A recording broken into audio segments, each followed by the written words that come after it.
STKIP gotong royong Masohi kukuhkan 150 wisudawan.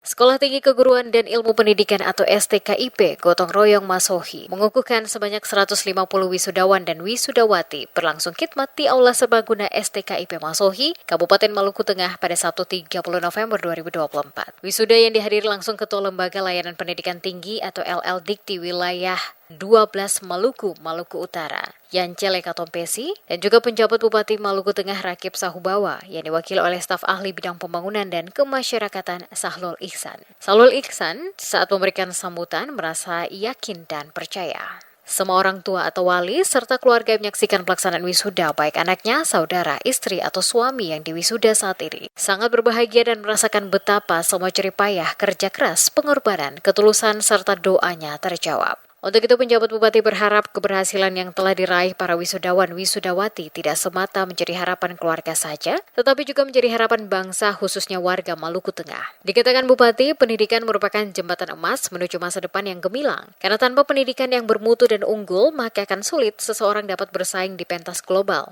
yang makin maju dan kompetitif saat ini. Untuk itu, dirinya berharap STKIP Masohi bisa terus menghasilkan sumber daya manusia unggul yang sesuai dengan ketersediaan lapangan kerja dan mampu mengeksplorasi serta mengeksploitasi potensi sumber daya alam yang tersedia di daerah ini demi kemaslahatan dan kesejahteraan masyarakat. Lebih lanjut, penjabat Bupati juga berharap lembaga dan sivitas akademika STKIP Masohi terus memantapkan keberadaan lembaga pendidikan ini sebagai lembaga pendidikan berkualitas yang peka dalam respons tuntutan dan kebutuhan daerah serta memberi kontribusi dalam mendukung penyediaan SDM yang unggul, handal, dan profesional.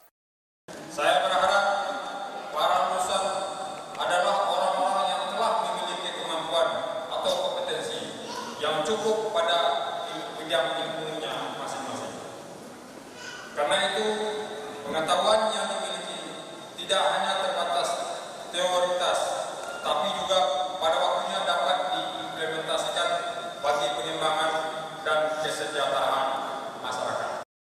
Sementara itu, Ketua Lembaga Layanan Pendidikan Tinggi LL Dikti Wilayah 12 Maluku Utara, Yance Lekatompesi, mengharapkan ke depan STKIP Masohi meningkat dari sekolah tinggi menjadi lembaga institut dengan menambah program studi baru. Sementara disinggung soal perhatian pemerintah terhadap perguruan tinggi swasta, kata Lekatompesi, sejauh ini bantuan dari pemerintah kabupaten maupun provinsi kepada perguruan tinggi swasta di Provinsi Maluku masih sangat minim. Untuk itu, pihak LL Dikti berencana akan melakukan audiens bersama DPRD dan pemerintah agar ada perhatian yang diberikan. Dan kami juga berharap untuk STKIP terutama mungkin tidak saja di sekolah tinggi. Harapannya bisa berubah bentuk menjadi institut. Tadi saya sudah bicara dengan Pak Ketua Yayasan, kalau boleh tahun depan sudah pengusulan untuk menambah program studi baru dan membentuk menjadi institut. Kan lebih khusus lagi, ya, jadi bisa dalam bidang pendidikan dan juga bidang kesehatan misalnya atau bidang informatika. Ya, itu yang saya harapkan. Untuk diketahui, sebanyak 150 orang yang dikukuhkan STKIP Gotong Royong Masohi terdiri dari 3 jurusan, yakni program studi pendidikan matematika 29 wisudawan, program studi pendidikan biologi 37 wisudawan, dan program studi pendidikan bahasa dan sastra Indonesia 84 wisudawan.